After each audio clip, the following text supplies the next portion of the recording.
What's up, Dragon Brood? Today we have another fun experiment that came from our stream where we decide, by the way, if you want to catch me on streaming, you can come over. I'm on both Facebook Gaming and on Twitch. You can check out the links down below. Come hang out. Maybe you can help out build a deck or be part of one of these videos. Who knows? But anyway, today's video came from an experiment we did over on our Twitch stream last night. And we put together a Lorehold aggro deck. And when I was trying to look at different ways to go, we started looking at spirits, and I realized you can probably go two different ways with spirit decks. So we went with kind of the low to the ground aggro version, and we'll see how it plays out. There's a lot of little questionable things, but I think part of it is we want to try with new cards. So when looking at this list, don't take it to heart and say like, oh, these are absolute best cards you could play, whatever. Like some of this is also experimenting with kind of the synergy of the new cards and see how some things work with old cards and just giving them a look because this is our first chance to get to play with any of the Strixhaven stuff. But that's enough of me talking about it. Let's go take a look at the deck list.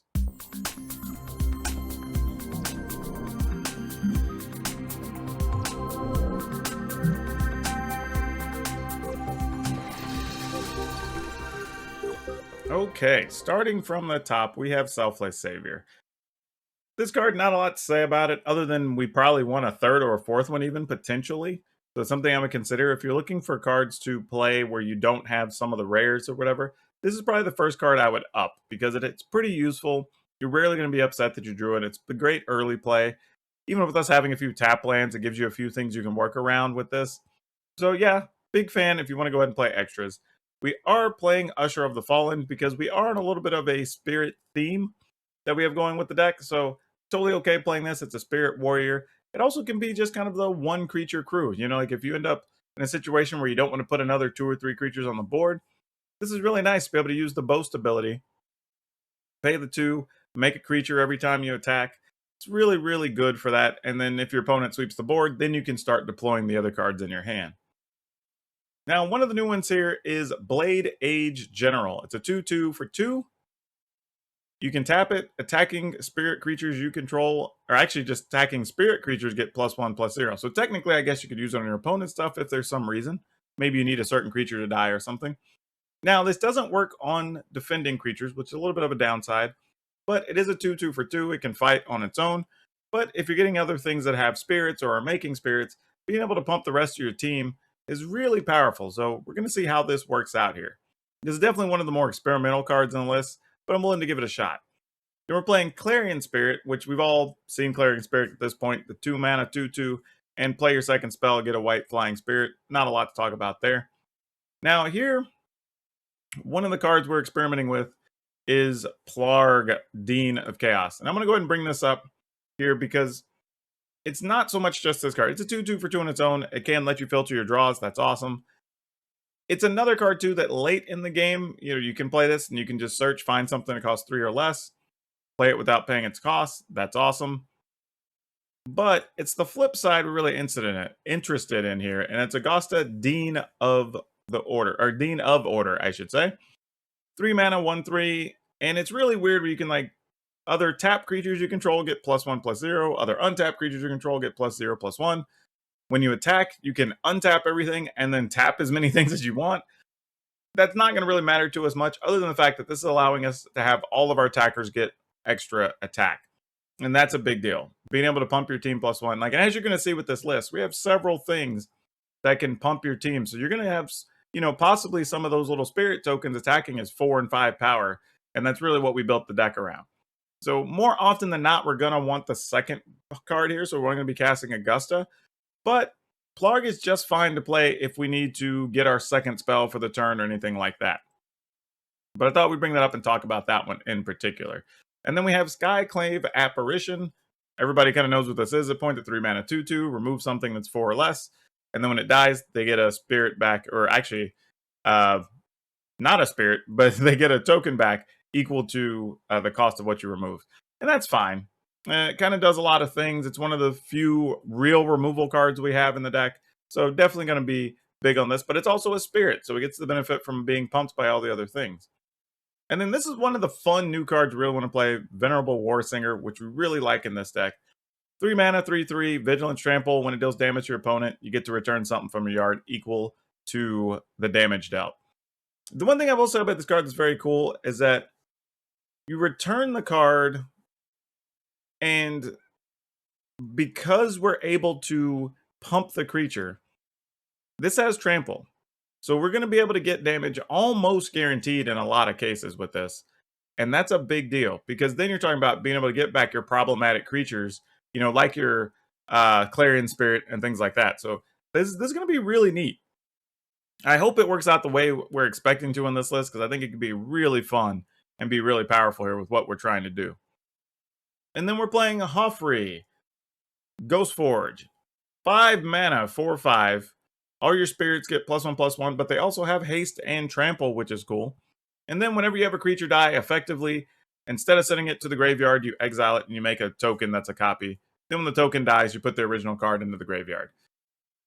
I'm pretty stoked about this here. Cards cost 5 mana, so we're only playing 2 of them, which is unfortunate. We could get away with playing more, but it is going to be kind of hard to cast sometimes. But it's a very powerful ability. And the fact that it gives everything you have haste effectively in this list, except for just a couple of creatures, like, that's really, really powerful. And it's a 4/5. It's not like it's chump change. It can do some work on its own. Good late game draw to have. So big fan of this. Then in our spells, we have 3 Make Your Mark. And this is a card on stream we went back and forth on for a long time on, one, if we wanted to play it, and if we did, how many. And it kind of looks very inconspicuous as being just a 1 mana, give a creature +1 till end of turn. You know, and then when it dies, you create a 3/2 red and white spirit creature token. Now, again, we have a bunch of stuff that pumps spirits. We have, you'll want to stay aggressive. So being able to pump an attacker is very cool. You can even pump up a creature knowing it's going to die, and you get a 3/2. So in some cases, you might be able to upgrade to a bigger creature. But one of the reasons we considered 4 of them at one point, which honestly, again, when we were talking about the Selfless Saver, if you don't have some of these other cards, I would go up to a 4th one of these, at least for the early part of the season while experimenting, because this can be used defensively as well. This lets you give a creature +1/+0, but when that creature dies this turn, you get a 3/2 spirit. So let's say they go to target something with a Bloodchief's Thirst. Then you go ahead and for 1 mana, you're like, great. All right, I'm going to get a 3/2 instead. You know, and that's nothing to turn your nose up at. That's actually allows you to keep the attack going, keep pressing the issue. You know, when your opponent might do something like, I don't know, any type of sweeper, really. You know, Shadow of the Sky, Doomscar, anything like that. That is a thing you can use here, and then just get something for nothing. Like you're not giving up your whole board. You know, it's a way to keep you still moving forward. But, you know, also defensively. You can block, kill a thing, have a creature to attack back with. That can change up some of your opponent's combat math, right? There's a lot of times your opponent goes to attack, or even as a player, you just go to attack, knowing that, okay, well, if this and this dies, they're only going to have 1 or 2 things left to attack me with, whatever. But now, maybe one of those things that died turns into a 3/2, and now they're afraid that they're going to take lethal, you know, on the crackback. So this is, it's may not be great, but I can at least envision a lot of uses for it, so I definitely want to give it some playtime. Then we have Rally in the Ranks. This is a card I've kind of played around with in some of the humans list, but I actually like it here because everything practically is a spirit except for, what, 6 cards? 4 cards? So, you know, really getting to take advantage of that. And it's one more way to pump our creatures to make them bigger than what they are. And that's one of the things we kind of have to keep our eye on. It's just like, how big can all these creatures get when we're trying to be aggressive? Now, one of the new cards here is Rip Apart, and I am a big fan of this card. It is a sorcery, so that's a downside, you know, red and a white, to be able to deal 3 to a creature or player, or your choice to destroy an artifact or enchantment. So it actually has a lot going on for 2 mana, and I'm kind of digging it. I'm a big fan of this card. I think the artwork's sweet. Again, it does suck that it's a sorcery, and it's a little bit of a downside, but it is a removal card, and it keeps you from having to worry about so many random artifacts and enchantments that may be popping up in a lot of places, depending on which gets played at a Strixhaven. Then we have 2 Showdown of the Scalds. This is just a way to kind of refill your hand late in the game. Decided 2 is probably plenty because we are trying to do other things early. But also, again, it's another way to pump your creatures, right? As you get to play those spells for free, or not for free, but the free cards you got that you get to play them, you know, you're getting to put those +1/+1s on things, and that's a pretty big deal. And then also, yet another way to pump your creatures, if you so choose, is Lorehold command. It's 5 mana instant, but it can give your creatures +1/+0 and indestructible. You can deal damage to something and gain some life. You can sack a thing and draw 2 cards, right? So it's giving the versatility I think we got out of this card is very nice. But really, giving yourself indestructible in a big combat could be huge, especially if you already have 1 or 2 other things that are pumping your creatures. Now you're talking about being able to attack with things that are +3, and indestructible. That is amazingly big. Lands, we're playing 1 Castle Embereth because, again, 1 more way to pump your creatures. Fable Passages, we're trying out the new Fury Calm Snarl. Again, on any of the lands, if you don't have them, feel free to use whatever lands you do have that are either multi-lands. If you want to play with, like, temples, that's probably fine. Or if you just want to play basics, also reasonable. Then we have 4 mountains, 4 Needle Verge Pathway, and 6 plains. Now, what I want to say is if we go back through this list, like I said, you are seeing a lot of ways to pump your creatures. We have 3 Blood Age General. We've got the backside of Plarg, Augusta, so that's 2 more, that's 5. Right? We've got Hoffrey for another 2, so that's 7. Then we have Make Your Mark, even though it's only for a turn, that's 10. We have Rally in the Ranks, that's 13. Showdown of the Scalds, that's 15, and Lorehold Command is 17. So we have 17 ways to pump our team that we can draw. So that's actually really big. And of those, 14 of them, well, I would say, I can't really say Lorehold. 14 of them are either permanent or pump multiple creatures at one time, right? So this is kind of how this deck's going to punch through. It's trying to get those early creatures out, but making all the creatures bigger and making every card you have a threat is where we're kind of coming from. And then maybe even something like a War Singer being able to reuse a lot of those cards. Now, again, I want to say, if you don't have some of these cards, especially early on, because these type of decks that use a lot of cards from Strixhaven are going to be using several rares and or mythics.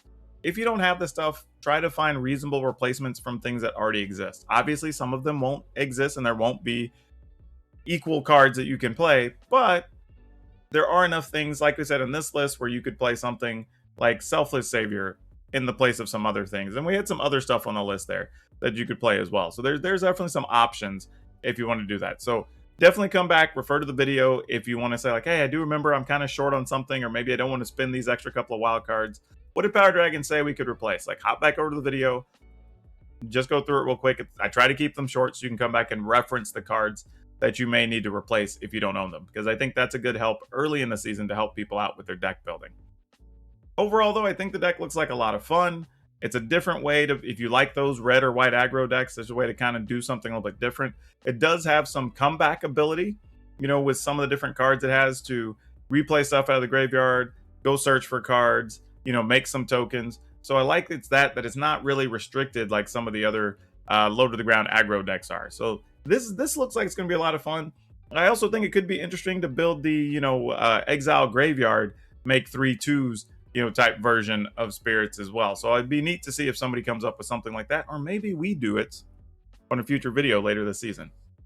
But as always, don't forget, you will have access to the deck list down in the description below. You will not be able to put it into Arena yet until the set goes live in about a week, but you can always come back to it, or you can just like my stuff over on Aetherhub, and then you'll have access to my things at all times as well. That's a thing you can do. Otherwise, don't forget to subscribe, like, and hit that notification bell, because it lets me know you appreciate these videos, and it lets you get notified every time they're up.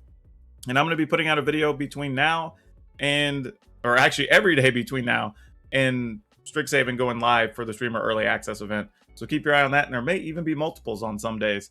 But that's all I have for you for now. We will see you next time.